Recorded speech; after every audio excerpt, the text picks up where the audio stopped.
The lanterns along the small country platform lifted their calm, amber halos into the deepening blue of evening, and you stepped into their circle as if into a warm memory. The boards beneath your feet gave a gentle creak, a familiar old whisper that welcomed your weight, your breath, your quiet arrival. Luggage wheels murmured across the planks in a low, steady hush. Somewhere close, a kettle sighed in the station cafe, and the soft cloud of steam rose like a thought that did not need words. From the tracks, the waiting engine breathed, long, patient breaths that settled into a rhythm you could feel in your chest. Inhale, exhale, the day loosening its reins. A conductor in a dark coat stood by the open carriage door with a woolen scarf tucked carefully at the collar. His smile carried the unhurried kindness of someone who has watched many evenings become night without ever trying to rush them. He tipped his hat to you with a small, graceful nod, and his eyes sparkled as if lanterns lived there too. Beyond him, a clock in the station tower chimed. 1, 2, 3 measured notes, then fell into a silence that felt as soft as felted wool. You could tell there was no hurry here. Nothing to manage, nothing to fix. Only the slow, sweet invitation of a journey prepared exactly for this hour. You paused to feel the mild chill of the air on your face. It smelled faintly of tea leaves and old books, engine smoke and early frost. A blackbird, still nearby, tucked its head beneath a wing. A porter wheeled a crate of apples past, and with a friendly gesture, he offered one to a passing traveler. It rolled softly into a mittened palm, red and round and shining in the lamplight. Somewhere a pair of friends laughed, not loudly, like winter bells behind a heavy curtain. And even that gentle sound came with a softness to it, a promise that the night had room for everything tender and nothing sharp. You rested your hand on the polished rail and felt the cool metal turn warmer beneath your skin. The carriage door stood open, a room-shaped glow pouring out onto the platform boards, turning the air golden. The engine released another long breath, stable, rhythmic, almost like a cat purring somewhere you could not see. You drew in a slow breath to match it.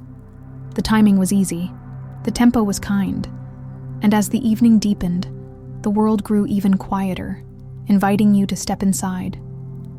The carriage you entered was a cocoon of quiet things. Velvet seats waited with the generous give of a familiar armchair. The wood trim along the windows looked like cherry polished by a century of hands, catching the lamplight in short, gentle gleams.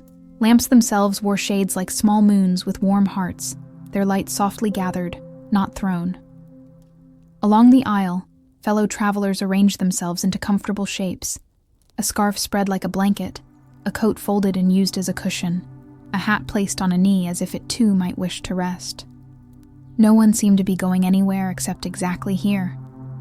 You set your bag beneath the seat and felt the carpet, a dense weave, fine as a winter sweater. Meet your shoes with a forgiving hush. From the far end of the carriage, the kind attendant appeared, balancing a tray of porcelain cups that chimed delicately against saucers whenever the train breathed. The air carried a small orchestra of kindness, bright citrus from a freshly sliced lemon, the floral curl of bergamot, the mild sweetness of biscuits kept in a tin with a hinged lid, and a faded illustration of a ship. "Shall I open your shade just a little?" the attendant asked in a voice as soft as the wool scarf at their neck. You nodded, and their hand found the cord, lifting the blind to reveal the beginning of night, a moving planetarium of early stars. As hands accepted teacups, thumbs traced the raised rings around porcelain rims. Steam rose in ghostly ribbons that made the lamps smudge their halos. A woman across the aisle unwrapped a book, its dust jacket crisp and slightly cool to the touch, pages edged with the faintest gold that caught the light as she turned them. Each page whispered like a small feathered wing. Somewhere near your elbow, a ticket corner peeked from a knit glove, the paper softened by many foldings, its edges with the friendly wear of something saved from a pocket and returned again. The attendant noticed your gaze and rested a small bowl of sugar cubes near you. Little white bricks of sweetness, stacked neatly, as patient and square as bedtime itself. You lifted your cup, and the scent of bergamot curled around your face like the memory of a letter from a friend. The heat carrying through the china met your palms with an even, pleasing weight. Your shoulders discovered they could be heavier, that they were allowed to drop. Fabric warmed by your own body heat pressed lightly along your arms and sides. The carriage hummed, not a noise so much as a presence, steady and reassuring, like two hands, gentle and warm, at your back. Without fanfare, the train began to move, the way a thought begins to settle. No lurch, no demand, only a deepening of that humming, only a sense of forward like water finding its way. The platform drifted by, lantern, bench, poster, clock, each slipping into the edges of vision and then folding into the night. The conductor's hat, briefly framed in the doorway of the next carriage, dipped once, and the door closed with a softened click. Time felt slower here, softer, like a memory you could rest inside, and the windows opened onto the dark like eyes learning to see. Beyond the glass, fields unfolded in a silver hush. Frost was waiting on the grasses, not harsh, but tender, a sugar dusting that made every blade gleam. Moonlight spilled along the earth, softened where it found the feathery tops of hedgerows, and gathered where it touched the curves of quiet rivers. Those rivers wore ribbons of reflected light that ran alongside the train, and then slipped away behind. A gentle game of keep-along played at a pace that lulled. Cottages tucked into the folds of the land, their windows small warm squares like the lamps beside you, their chimneys breathing little scarves of smoke into the sky. The wheels sang their repeating song. A consonant hush, a soft syllable, a glide. It held the shape of comfort. It counted time. It asked nothing of you but breath. In through your nose, slow. Out through your lips, slower still. Each turn of the wheel offered another invitation. Each length of track gave a wordless promise. Onward, yes, but also rest. A barred owl lifted from the shadow of a gatepost and unstitched itself into the night, as if it had been made of the same fabric all along. Its wings beat silently, then became an outline, and then became a thought you had once had about feather and freedom and winter air. The meadows kept their silver, and the hills kept their slow breathing. In the middle distance, a sleeping orchard outlined itself against the sky, branches holding the tiniest frost crystals like new stars that had drifted down to check on the old ones. A fox stood still on the edge of a rutted track, its ears tipped forward, listening to the quiet train as if it were some very patient animal. A low bridge crossed a narrow stream. The beams of the carriage lamps met its stones for a small moment, and then the bridge slid behind, as if the night had rolled it away like a rug, careful and complete. Inside, a page turned. A teaspoon touched a cup. A scarf was adjusted near a cheek, the wool brushing skin with a kindness only fabric seems to know. The train held its even course, while wonder, clear and uncomplicated, collected like dew at the edges of your thoughts. And as the world beyond the window shone itself in slow, silver frames, the journey continued, slower now, as the stars watched in silence. It was not long before the river that had been wandering beside you widened and drew near. The tracks rose toward an old iron bridge, its latticework dark against the sky, and the train turned into a floating thing. The wheels changed their music. Same rhythm, new timbre, and the rails offered a hollow, singing note that seemed to make more room inside your chest. Below, the river became a mirror, and held the heavens so faithfully that the night looked doubled, like generous hands offering the sky back to itself. In the dining car, where curtains in a deep, nocturne blue swayed faintly, and tables wore white cloths as soft as fresh snowfall, a storyteller lifted a finger to the window and traced shapes in the stars. Not grand proclamations, only gentle connections. "Look," their voice said, not loud, almost a murmur, the kind you lean toward because it's sweet to be near. There is the ladder of light, each rung a step you never have to hurry to climb. They trace the resting swan, its wings folded, head tucked, a constellation that taught the sky how to sleep. And there, they went on, the compass that always points home, even when home is the warm place inside your ribs. People glanced up from teacups and books. Not everyone needed to look to see. Some smiled into their hands as if the shapes had been waiting behind their lids. The bridge sang its hollow song again. The train's reflection glided beneath the real train. And for a quiet minute, you could believe there were two carriages. One in the world you know, and one in the world of water and starlight, traveling together with perfect ease. The world grew spacious, luminous, and kind. Worries thinned to threads too fine to hold. Thoughts loosened their clever knots and lay down like softened rope along the deck of the mind. Beyond the next hill, something beautiful awaited. Not an event, but a feeling that there was more space, not less. That the night was a room with 1,000 windows open and no drafts at all. That you could change positions inside your own heart and find it equally soft in any direction. The bridge carried you with its old strength, the iron steady beneath you, the stars bathing it in a light it had always worn, even unseen. And then the rails kissed earth again, and the river gently turned away, keeping the reflection as a keepsake.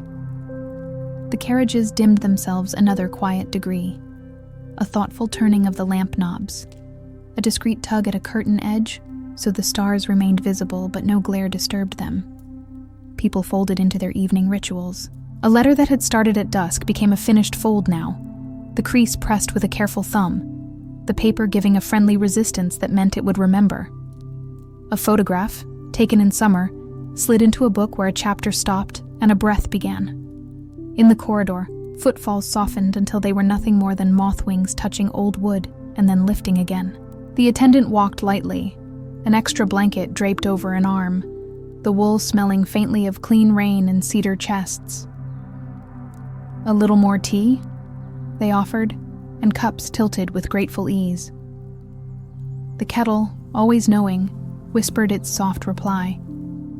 A window latch clicked into a slightly lower position to invite a ribbon of cold, clear air that took its time and then settled. A pillow was plumped, then tested with the side of a cheek, then plumped again, as if a nest had to be adjusted with the correct angle of care. Scarves became small harbor walls around shoulders, keeping warmth as the waves of sleep began to lap against the stones. Silence, such as it was, filled itself not with emptiness, but with tender sounds. A page turning, as if it did not want to wake the next page, a blanket sliding over knees with a sigh, a breath released through the nose with that soft-like note of true comfort. Curtains breathed with the motion of the train and draped their shadows in long, kind lines, the way shadows do when there are no hard corners to catch.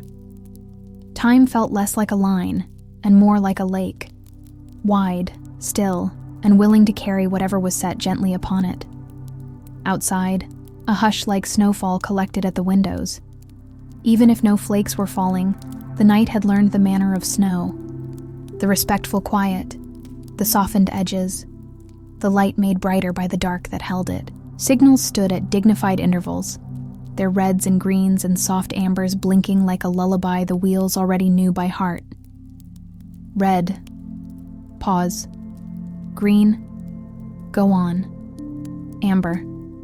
Rest your eyes and trust the timing of things. The rails sang the message back, a rhythm of syllables you could understand without words. Close your eyes. Rest now. All is well. The landscape slowed itself into a kind, seamless blur. Fences carried threads of frost that glinted, then melted into motion. Fields blended into fields, the hedges between them dissolving like seams in a dream. The shape of a sleeping cow. The shoulder of a hill. The shoulders of your own body finding a place where they could stay. With each mile, the story of the day slipped off one more button, eased one more knot, found one more reason to smooth your brow with an invisible hand. Inside, the carriage had become a cradle. The hum of the engine was a low, steady note beneath all other notes. The ever-so-slight sway invited your breath to match it. A slow in, a slower out, the chest moving like a tide under starlight. A traveler finished their tea and set the cup on its saucer with the care of someone laying a sleeping child back onto a pillow. Another tucked a bookmark, a pressed leaf, faintly gold, against the margin and closed the cover. The book sighed and accepted the pause. No urgency lived here, only the patience of night. You let your eyes fall half closed, then fully closed, because the windows could keep watch without your help. The Star Reader's constellation ladder was still there, somewhere above the roof, above the old iron bridge, above the river that doubled the sky. You could climb it if you wanted, but there was no need. The stars were already climbing down, their gentle light finding you across distance and time, and the small barrier of glass. Your breath found its own ladder, up and down, each step broad and soft and certain. And as this descent turned more tender, the journey continued, slower now, with the rails repeating their kind refrain until the words of the world became long vowels and easy silence. At last, the scent in the air shifted, the way sea air introduces itself with a cool hand, even from far away. The train eased, not because someone told it to, but because night had guided it to a place where less was required. Somewhere beyond the black line of a dune, water breathed in and out, a calm companion to the engine's quiet. The stars lowered themselves like lanterns hung for travelers, deliberate and low, their light finding the curve of a quiet platform you could not yet see. Time drew the curtains most of the way closed. A small ribbon of space remained, so you could watch this last, tender scene. The station that welcomed you at midnight did so with secrecy and care. Doors stayed closed, because there was no need for movement. The engine whispered, because the work was nearly done. A gull, somewhere high, turned once, and then settled again, its shape only a suggestion against the sky. The conductor stood again by the door, hat in hand, but he did not call or gesture. He simply waited with a knowing softness that said, "Arrival does not always mean stepping onto a platform. Sometimes it means discovering the platform in your own breath, the harbor in your own bones. No announcements, no hurry, no asking." The lamps inside the carriage dimmed until they were honeyed halos around their filaments, and then dimmer still, like memories you could look at without waking them. Curtains drew themselves with a sigh. Footfalls traveled down the corridor, then quieted, then stopped, as if they had become moths and flown out into the night to rest under the eaves. The sea sent a cool fingertip through the open window, touched your forehead as if checking for a fever of worry, found none, and drifted back. The station did not need to be seen to be real. It pressed its softness around the train, the way a pillow presses against your cheek. It lent the night the faint glassy hush of salt on air. It held, and in the holding it said, "You have come far enough for now." The rails, which had been singing their lullaby, repeated their last line with the patience of a parent who will always sing one more time if you ask. Close your eyes. Rest now. All is well.